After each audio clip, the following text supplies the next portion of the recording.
Olá, meus amigos, bom dia a todos vocês. Sejam todos muito bem-vindos a essa meditação. Hoje, nessa quinta-feira da sexta semana do Tempo Comum, dia de louvor e adoração eucarística. Mais uma vez, eu peço para você que, se esse conteúdo fizer sentido para ti, não deixe de se inscrever no canal, de curtir, compartilhar e comentar aquilo que mais tocou ou tem tocado seu coração nessas meditações. No dia de hoje, a gente enfim vai presenciar uma fé levada à maturidade, né? Já que nessa semana a gente percebeu momentos diferentes e até mesmo percebemos que Jesus repreende, né? Aconselha e não deseja de maneira alguma que venhamos a alimentar em nossa vida, por exemplo, o fermento de Herodes ou dos fariseus, ou ainda que venhamos a impor algo a Deus, né? Sem se dar em nada para este relacionamento. Então não podemos pedir o tempo inteiro sinais vindos do céu para qualquer tipo de convencimento da nossa razão ou da nossa vontade. Deus espera um pouco mais de cada um de nós. Mas hoje, enfim, a gente vê mais um conselho de Jesus a respeito disso.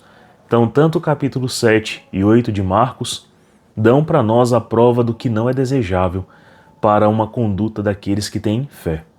Mas nesse momento a gente presencia então em São Pedro aquilo que Jesus aprova, assina embaixo, né? Faz o estabelecimento da sua igreja, porque aqui sim existe um modelo correto do que deve se alcançar por meio da fé. Então meditemos, pedindo ao Espírito Santo que nos dê coragem e ânimo para corresponder à fé, conforme é instruído aqui por nosso Senhor Jesus. Estamos reunidos em nome do Pai, e do Filho, e do Espírito Santo. Amém. Senhor Jesus, aqui estamos na Tua presença e vos pedimos a graça de conhecer plenamente a Tua vontade e contribuir com ela. Dai-nos a graça, Senhor, de viver uma verdadeira fé, não aquela que possa ser reprovável por vós, mas que tenhamos um coração íntegro e voltado para a verdade. Te pedimos isso por intercessão de nossa Mãe, a Virgem Maria Santíssima, e de São José. Ave Maria, cheia de graça, o Senhor é convosco. Bendita sois vós entre as mulheres, bendito é o fruto do vosso ventre, Jesus. Santa Maria, Mãe de Deus, rogai por nós, pecadores, agora e na hora de nossa morte. Amém. Ao glorioso São José, rogai por nós. Então o Evangelho hoje está em Marcos 8, versículos de 27 a 33, e diz assim: Naquele tempo, Jesus partiu com seus discípulos para os povoados de Cesareia e de Filipe. No caminho perguntou aos discípulos: Quem dizem os homens que eu sou? Eles responderam: Alguns dizem que tu és João Batista, outros que eres Elias, outros ainda que és um dos profetas. Então ele perguntou: E vós, quem dizeis que eu sou? Pedro respondeu: Tu és o Messias. Jesus proibiu-lhe severamente de falar a alguém a esse respeito. Em seguida, começou a ensiná-los, dizendo que o Filho do Homem deveria sofrer muito, ser rejeitado pelos anciãos, os sumos sacerdotes e doutores da lei. Devia ser morto e ressuscitar depois de 3 dias. Ele dizia isso abertamente. Então Pedro tomou Jesus à parte e começou a repreendê-lo. Jesus voltou-se, olhou para os discípulos e repreendeu a Pedro, dizendo: Vai para longe de mim, Satanás, tu não pensas como Deus, e sim como os homens. Então, meus irmãos, vamos lá, vamos meditar, né? A gente vê que nessa fase aqui do Nosso Senhor, ele já presenciou praticamente de tudo, digamos assim, com relação aos homens. Então, ele já presenciou homens que têm medo de dar o próprio coração. Ele já presenciou homens que são muito ferrenhos, muito corretos em estabelecer o que vão dar a Deus. Então, já são obedientes para com algumas coisas, principalmente aquelas que dão boa fama, boa conduta para ele e para suas famílias. Mas, se for exigido um pouquinho a mais, principalmente o coração, o entendimento, a plena vontade e a mudança, né, de vida, aí não, aí já é demais. Vemos que Jesus realmente percebeu que todos os homens estão numa grande queda, ou seja, vivem bastante as suas paixões, sua falta de sabedoria infusa, vivem arraigados a doenças, a morte, a pecados, vícios e maus hábitos, a um apego materialista na vida, assim, de uma maneira generalizada. Então ele vê que somos como ovelhas sem pastor e também que esta vinha está desabitada e assolada por vários assaltantes que deturparam o propósito da vinha, né? Então, enfim, Jesus vê a tragédia humana assim de uma maneira bem clara, contundente, né? Mas o Senhor, em todo esse plano, assim como o Pai, já desde o início, na queda de Adão, na queda de Eva, ele já planejou ali a redenção. Então, lá no paraíso, por exemplo, o Pai já estabeleceu inimizade entre a mulher e a serpente, entre a descendência da mulher, né, da qual viria Jesus, e também a descendência da serpente, ou seja, todos os demônios. Então, já se estabelece em Gênesis, a partir da queda humana, uma redenção para ele. E essa redenção vai sendo manifesta em toda a história do povo de Deus, né? Então, Deus vai manifestando sua misericórdia, elege seu povo, estabelece sua fé, né? Dirige a esses homens leis, né? Que vão reaproximando o coração do homem ao coração de Deus. Então, só que quando Jesus chega e presencia como está, né, o estado do homem, ele percebe um homem bem caído, bem michuruca, bem desencorajado, bem desenchabido mesmo e extremamente prejudicado em suas paixões e descreditado de Deus, de si mesmo, do próximo. Então a tragédia vista por Jesus é grande, é grande. Então quando ele via, né, pessoas tomadas de uma certa fé, que ainda explorava a fé dos outros, ou então se diziam bons, né, mas de coração eram corruptos, eram maus, desejavam o mal para o próximo e ainda estavam presos em seus vícios, Jesus tinha que respirar fundo, sabe? Porque é pesado isso, é grave isso, que na tragédia humana poucos tivessem boa vontade. Mas então, Jesus deu seu coração, sua palavra, sua doutrina, seu exemplo, seu afeto, seu coração. Curou muitos, libertou muitos, né?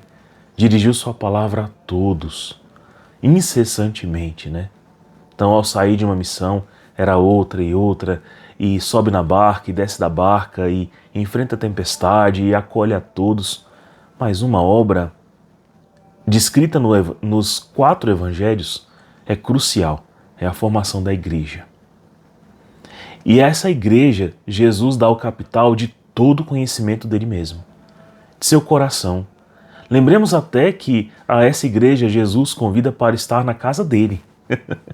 Ser acolhido ali, né, pela Virgem Maria, por exemplo, foi o que aconteceu com os irmãos Pedro e André, né? Então, quando a gente percebe isso, a gente percebe que Jesus, de maneira muito contundente, deu tudo de si. Tudo de si. E aqui, Jesus então espera o florescer de uma outra fé, de um outro discernimento, de uma outra razão, de uma razão mais beatífica, né? Mais pura, mais santa, mais encorajada. E Jesus deseja então dar a essa igreja nascente ainda mais de si, seu espírito, seu corpo, seu sangue, né? A sua mãe, toda a sua doutrina, toda a sua palavra, todo o seu coração, para que essa igreja seja, nos nossos tempos, como atualmente é, o lugar, o farol, a luz, né? Que dá aos homens a direção, o norte, e ainda fornece, né, comunhão com as virtudes, com os sacramentos, com a vida de Cristo, atualizada no nosso coração humano, a mesma redenção. Então, que grande graça, né, meus irmãos? Meu Deus, é a imensa graça de Jesus. Só que aqui, Jesus precisa que essa virtude primeira, que arranca o homem da sua grande queda e coloca o homem em ponto de partida para a ascese, para o conhecimento de Deus, para as virtudes, é necessário que essa virtude primeira seja robusta, seja grande, né? Então, Jesus a faz aqui exaltada e deseja que os discípulos manifestem isso. Olha, não pode ser no fermento de Herodes, nem dos fariseus, não pode ser apenas na metade do vosso coração, mas o coração por inteiro. Vocês não podem reservar, né, os bens do corpo, da vontade, da inteligência e também os bens materiais daquilo que eu quero edificar em vós. Tem que ser uma doação completa e plena, né? Então Jesus deseja sondar o terreno ali e fazer com que cada um deles entrasse em discernimento. Por isso ele pergunta, primeiro, o que dizem os homens, ou seja, não vocês, mas os homens, o que dizem eles que eu sou? E aí você percebe que eles entendiam que o entendimento dos homens era procurar uma resposta humana, procurar uma resposta não iluminada, procurar uma resposta voltada para a carne, né? Voltada para a concupiscência, para explicar Jesus, que estava fazendo tudo diferente e fazendo muito bem todas as coisas, e levando o povo à libertação, e expulsando demônios, e ressuscitando mortos, e fazendo cego ver, surdo ouvir, mudo falar, desentortando os tortos, né? Levando os homens à verdadeira conversão. Então, o que será que explica isso? E aí Jesus pergunta, então, o que as pessoas aí dizem que eu sou? E aí eles falaram, olha, eles têm realmente consultado a vontade e o entendimento humano. O entendimento humano é curto, a vontade humana está apaixonada, a inteligência humana é curtíssima. Por isso, Senhor, eles têm falado que o Senhor talvez seja Elias, né? Ressuscitado, talvez seja algum dos profetas, João Batista, né? Talvez seja esse o mesmo Espírito que habita em vós, ou seja, o Espírito de Deus, né? Claro, mas é como se fosse assim, a mesma espiritualidade, o mesmo tipo de pessoa e tal. E aí, se assim fosse, né? Se assim fosse de verdade ao coração desses homens, ainda assim eles precisariam dar uma resposta, porque não deram uma resposta de conversão diante de Elias, não deram uma resposta de conversão diante de João Batista. E agora diante de Cristo darão? E Cristo não é mais eficaz e eficiente para com toda a profecia que diria a respeito da sua vinda, né? E São João Batista não até mesmo indicou Jesus como sendo o Cordeiro, né? Então, como pode, né, as pessoas terem respostas tão curtas? Mas os apóstolos disseram a Jesus, olha, os não sábios, os que não estão convosco, os que ainda consultam a vontade humana, os que ainda consultam a carne e o sangue, os que ainda consultam o físico, o material, os que ainda estão presos em suas paixões, dizem isso daí. É o máximo que eles podem alcançar a respeito do fato do que o Senhor é. Eles não conseguem encaixar o seu coração, né, com aquilo que já era prometido e perceber, é o Senhor. Não é isso? E aí Jesus pergunta o que é mais importante. Mas e a vocês, a quem eu dou tudo, a quem eu dou meu coração e de quem eu espero muitas coisas? O que vocês dizem? E aí Pedro, iluminado pelo Espírito Santo, pela vontade de Deus, dá a resposta acertada. Tu és o Messias. Tu és o Messias, o Filho de Deus vivo, né? E Jesus, não aqui nessa passagem, mas em outro evangelho, chega a dizer a alegria disso. Amém! Glorificado seja Deus, porque você não respondeu pela carne, você não respondeu pela vontade humana, mas o Espírito de Deus que habita em você respondeu isso, né? Isso é a fé. Não é responder conforme a nossa vontade, nosso entendimento, conforme a nossa queda, conforme as nossas paixões, mas responder conforme a vontade do alto, a vontade de Deus, a realidade revelada. É responder conforme o amor que Deus infunde em nosso coração, conforme a fé e a esperança que Ele deposita em nós. Responder, sim, para além da capacidade da faculdade humana, mas responder em Deus, que é tão real, tão concreto e tão superior, capaz de dar a nós respostas do que a gente nem mesmo perguntou. Vejam que é Jesus quem faz a pergunta. Quem dizem que eu sou, só Deus pode responder isso. Não está na faculdade de homens que estão tão inferiores a Deus responder algo tão alto. Algo que Deus pergunta só tem resposta em Deus. É isso que Jesus faz os discípulos pensarem aqui. A resposta vem de mim.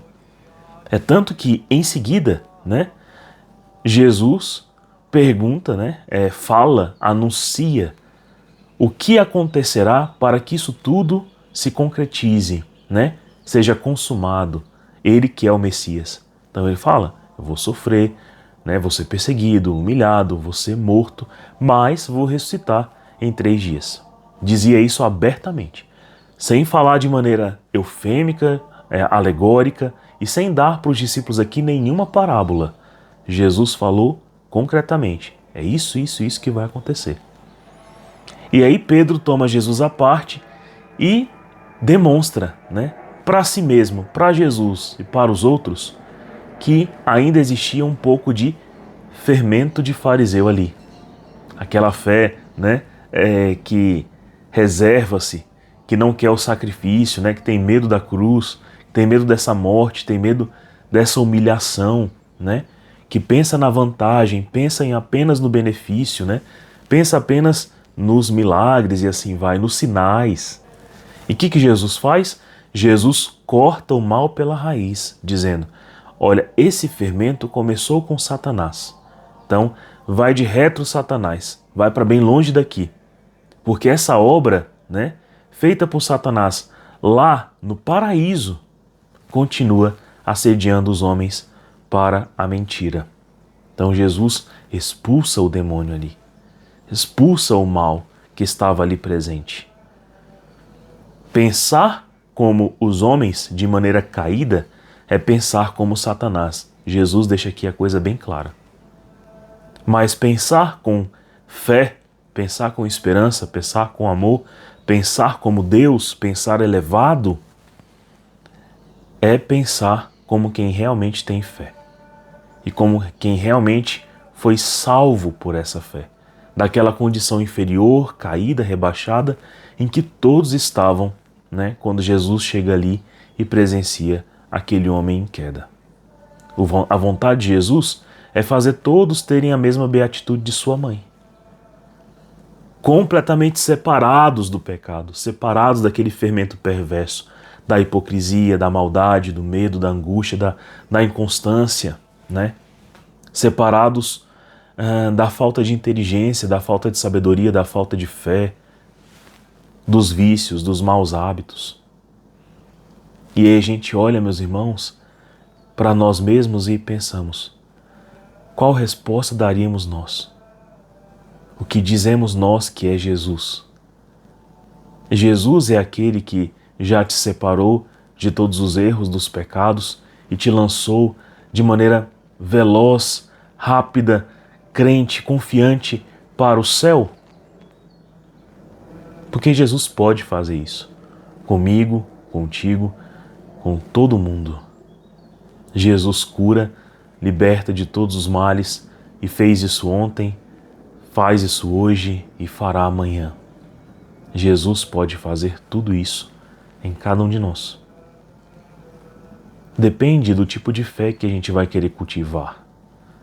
Se é a fé dos fariseus, a fé que foi semeada lá no Éden, se é a fé que durante esse período aqui de Cristo manifestava-se no coração dos homens, ou que tem se manifestado tão contundentemente na vida humana hoje em dia, em nosso tempo.